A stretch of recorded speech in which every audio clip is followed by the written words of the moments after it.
Well, okay. Well, I think it's like there are two different layers. There's two separations. So I'm also interested in that there are different two separate realities. I know we all know that, but. What do you mean we all know that? What are you talking about?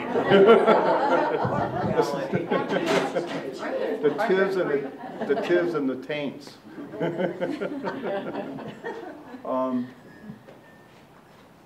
It's a very weathered look. Yeah, yes, yes. So it's sort of like that time thing. Right, right, exactly.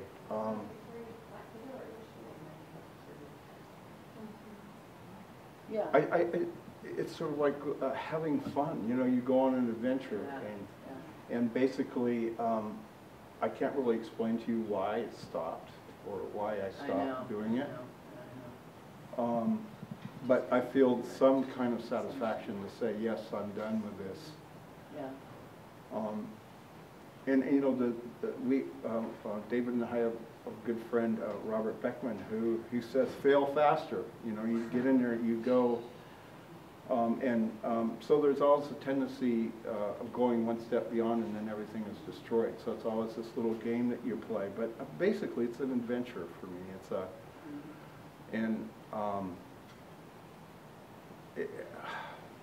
instinctive. I don't know. So yes, this piece over here, this triptych, was actually it's 4 feet by 32 inches here. Actually, it was basically 8 feet when I originally did it.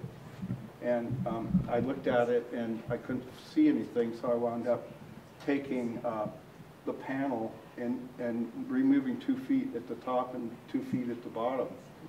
And it's still a triptych, but basically, I think this is a good piece. So you can evaluate it? Because you can't work upright where you can step away and look at it. So how do you evaluate your progress? That's the question. I have David come over. Is this good? No.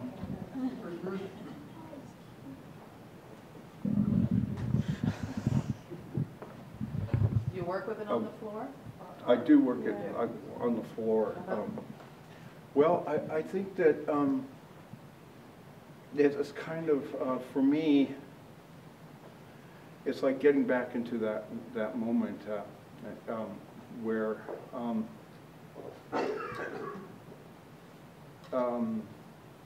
with Eileen, I'm sure it's different. It's just when you are, you don't. I can't really explain my process other than I use a lot of. I bring things out, move things back. I pour. I change. I do a lot of mixing, and I have no preconceived notions. And suddenly, I might get say, let me try this, and I'll try it. And but I would think it would be really hard for me. I imagine doing it. It would be very, very difficult to see. I'm finished. Because that's true. There's no way for me to step and look at it, and if it's on the floor, it's very big. So even then, I think it would be hard to get it. Can you lean it against the wall? Yeah, I can lean it against the wall. So you can sort of get a view from there. Right. Okay, yeah.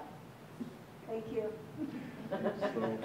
Brian. So Peter, which of these pieces did you do the most violence to? We're talking about these pieces very demurely, but with the saws, the grinders, the shotguns, the other things, there's a lot more that's going on these surfaces than we're seeing here. So tell us about some of them.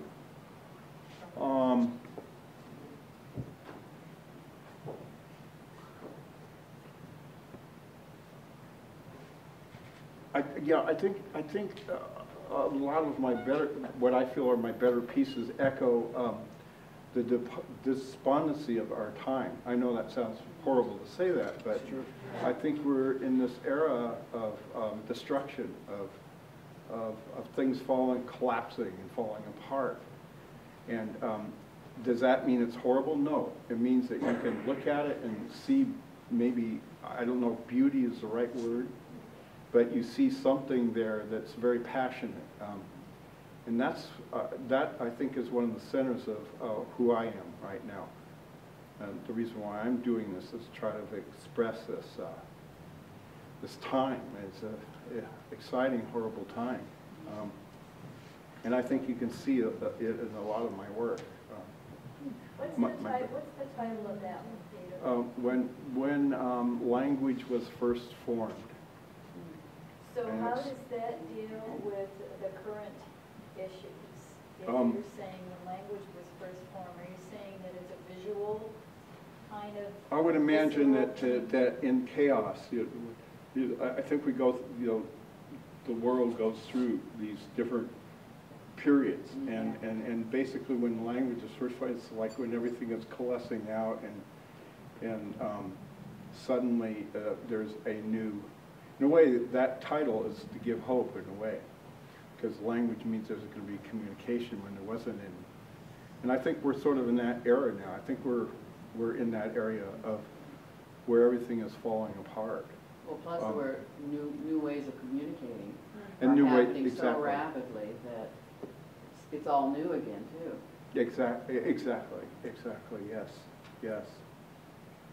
And this one over here, actually is one of the more recent ones to give you an idea of what happens.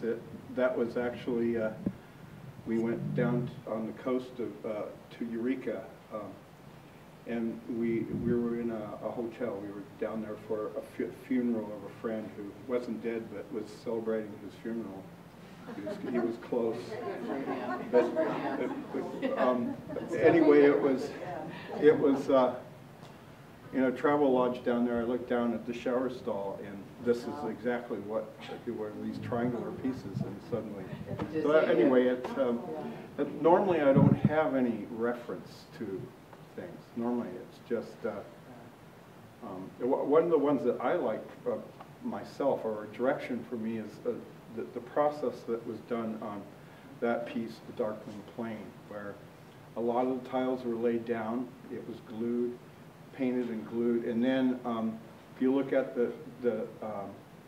it closely, the texture, actually the tiles were then torn up, and parts of the old tile stayed on the. So it gave it this really rough, sort of ragged texture. That one looks very architectural to me. And yes, Yeah. And I yes. think especially with that little triangle thing that it just Yeah. pops Oh, that thank you. out. Well, you Yeah. looked at that. Yeah. That's Oh, good. yeah, oh, yeah. And your little red dots. Yeah. I see it Well, all. I want some red dots. I want see some it more all. red dots.